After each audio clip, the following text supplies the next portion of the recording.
No. I refuse to share this part of my story. It was the lowest, most humiliating, most awful week in my 4,000+ years of life. Tragedy. Disaster. Heartbreak. I will not tell you about it. Why are you still here? Go away. But alas, I suppose I have no choice. Doubtless Zeus expects me to tell you the story as part of my punishment. It's not enough that he turned me, the once divine Apollo, into a mortal teenager, with acne, flab, and the alias Lester Papadopoulos. It's not enough that he sent me on a dangerous quest to liberate 5 great ancient oracles from a trio of evil Roman emperors. It's not even enough that he enslaved me, his formerly favorite son, to a pushy 12-year-old demigod named Meg.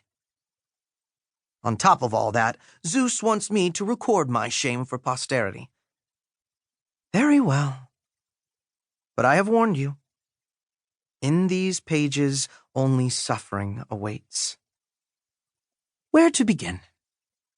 With Grover and Meg, of course.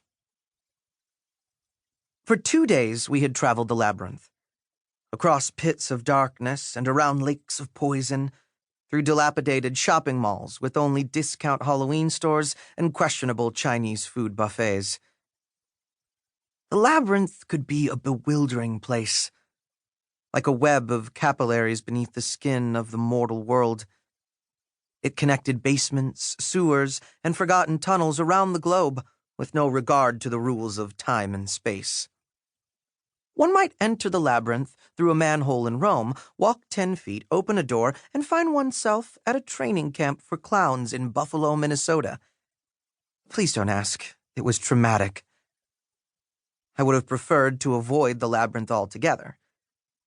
Sadly, the prophecy we'd received in Indiana had been quite specific. Through mazes dark to lands of scorching death. Fun! The cloven guide alone the way does know. Except that our cloven guide, the satyr Grover Underwood, did not seem to know the way. You're lost, I said for the 40th time. Am not, he protested. He trotted along in his baggy jeans and green tie-dyed t-shirt, his goat hooves wobbling in his specially modified New Balance 520s. A red knit cap covered his curly hair. Why he thought this disguise helped him better pass for human I couldn't say. The bumps of his horns were clearly visible beneath the hat. His shoes popped off his hooves several times a day, and I was getting tired of being his sneaker retriever. He stopped at a T in the corridor. In either direction, rough-hewn stone walls marched into darkness. Grover tugged his wispy goatee. Well? Meg asked. Grover flinched. Like me, he had quickly come to fear Meg's displeasure. Not that Meg McCaffrey looked terrifying.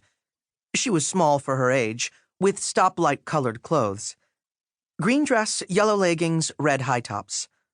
All torn and dirty thanks to our many crawls through narrow tunnels. Cobwebs streaked her dark pageboy haircut. The lenses of her cat-eye glasses were so grimy I couldn't imagine how she could see. In all, she looked like a kindergartner who had just survived a vicious playground brawl for possession of a tire swing. Grover pointed to the tunnel on the right. I'm pretty sure Palm Springs is that way. Pretty sure? Meg asked. Like last time, when we walked into a bathroom and surprised a cyclops on the toilet? That wasn't my fault, Grover protested.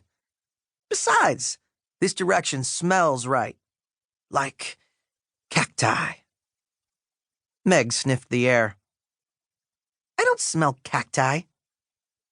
Meg, I said, the satyr is supposed to be our guide. We don't have much choice but to trust him. Grover huffed. Thanks for the vote of confidence.